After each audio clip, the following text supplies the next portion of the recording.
Welcome back to the Witch Path. This is Solstice Moon, and the question is this: where do you perform your rituals? Holy sites, sacred sites, and what is your circle casting procedure? So the first part of that topic, where do you perform your rituals? Well, that is usually right here when I'm doing solitary work, right here at my altar in my sacred space. Sometimes I'll go outside and sit between the 2 ash trees I have in the backyard. As for coven work, circles and things, we've done them here at my house and then also at another person's house, and it's been pretty amazing. Both places have such good energy and just really feel amazing when you get there. Like, there's magic done, there's magic been done there, but also in the past. It just feels like a magical place. So as far as holy sites, no, I've never had the pleasure. Maybe someday in the future. As far as sacred sites, the same thing. The only sacred space I've been in is mine. My sacred space here at my altar. Then as far as circle casting goes, there's a couple of different ways that I personally will cast a circle. The first and probably the most intricate way that I cast a circle is to have something representing each directional, each quarter, so earth, air, fire, water.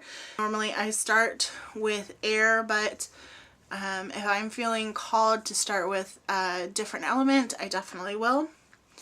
And what I'll do with, say, like with earth, I don't always use salt, especially if I am outside on the grass or, you know, something like that, because I don't want to disrupt the growth of anything. So I'll rarely use salt. Sometimes I will. See, one time I crushed up cinnamon and used that. I've used roses before, crushed up roses. And then as far as the water, I'll use either crystal blessed water, rainwater, or moon blessed water. So, and then incense for air, and a candle for fire. And what I do personally is I will walk around the circle and I will repeat, as above, so below, as within, so without, as above, so below, as within, so without. Just continuously repeating that. And then at different points I'll put in, like if I'm on earth, I'll go, earth, protect me, or us if it's a coven circle. Earth, protect us, keep us strong, things like that. And then I'll go back to as above, so below, as within, so without. And as I walk the circle, leaving a doorway so that others can come in or out if it's not just me. While I'm doing that, I will visualize, like, say, fire just following me around the circle, just raising up, and earth, and then air and water, and they all just raise right up. That's normally what I'll do, especially in, you know, something that I feel like really needs that protection, something that needs a full casting, when I'm doing a circle with my coven mates. But there have been times when I sit at my altar where I will light a candle and I'll say, everywhere the light touches, I am safe, I am protected, this circle is cast. And then I'll do the same. I'll do some with the incense. Wherever the smoke touches, you know, I am safe, the circle is cast. I'll sprinkle some water and maybe take a little bit of salt and throw it around me. Oh, another variation. This one was kind of interesting. Last year we were just about to do a coven activity, a coven circle. We were going to do a lot of elemental work. And the elements must have already felt the buzz. Like they already knew what was going to happen, because it rained. Not hard. It had rained a little harder earlier in the day, and then it was just sprinkling when we were all getting together outside.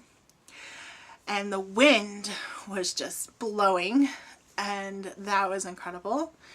And the earth, you know, with the rain and everything, just smelled so good. And then it had still been daylight. You could still feel the sun just before it had set. So that night, I felt like the elements were already there. I felt like the elements were already, you know, encircling us. They were already protecting us. And all we did, I think, was welcome them and, you know, say thank you for being with us. That's how I've cast circles, or how I do cast circles. There's definitely variations. Different times call for different things. I think it's important to go with your gut. Like when we were doing the elemental work, you know, they were already there. They were already protecting us, and just go with your gut. Whatever feels good to you is going to mean more, is going to mean more to the elements. It's going to mean more to the god and goddess. At least that's how I see it. I love to answer you guys' comments or reply back to you, and just keep the connection going, because that's one of the things I really love about YouTube, is the connections that we can create here. So don't be shy. Anyway, as always, everyone, please, please take care, and love and light. Blessed be.